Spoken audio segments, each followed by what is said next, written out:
Mary, could you really be in this town?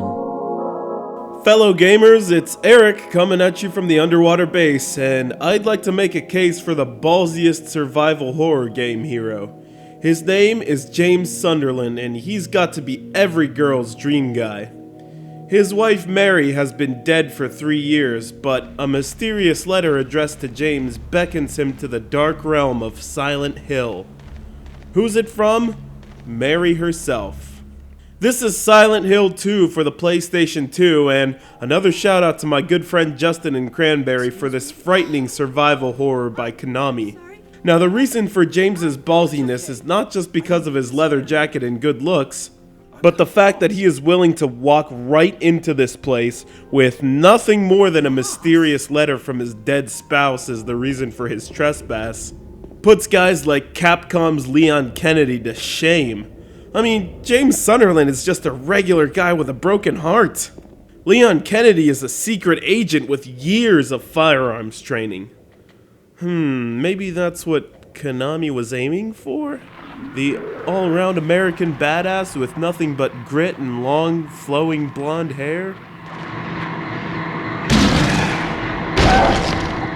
Silent Hill 2 is much more than just a survival horror and is in fact much less focused on killing the horrible monstrosities you will find throughout the small town. This version is much more focused on collecting keys, finding clues to eerie discoveries you will make throughout the game, and solving complex puzzles. So important, in fact, that there are difficulty settings for the puzzles. All in all, this game's world is akin to some serial killer's dream. A complex map of twists and turns, brutal killing scenes, and frustratingly evil puzzles with clues written as if Stephen King himself contributed to this game. Almost every place in the game is dark and uncompromisingly eerie. In the first part of the game, for example, you must weave through an apartment building full of monsters, freshly killed people, and this guy.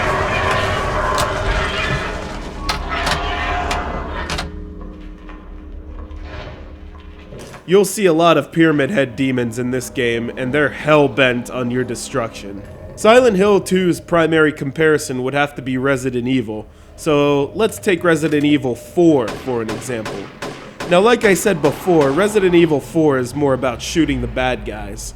Silent Hill 2 is more intellectual with the puzzles and mysteries you must solve, but not so extremely hard that you have to refer to a walkthrough.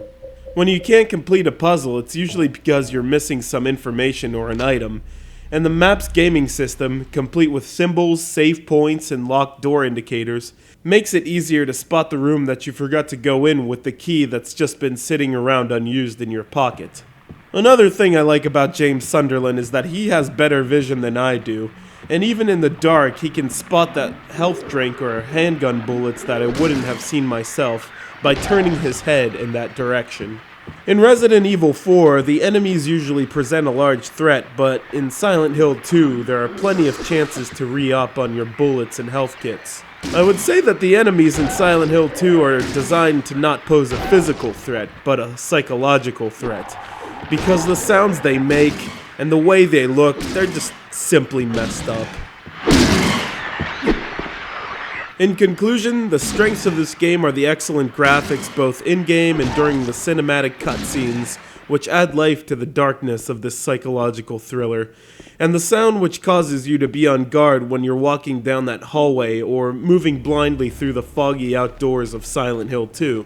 There are also 6 possible endings, ranging from 2 joke endings to 4 psychologically infused explanations behind Mary's death and rebirth. Prepare to be very, very scared.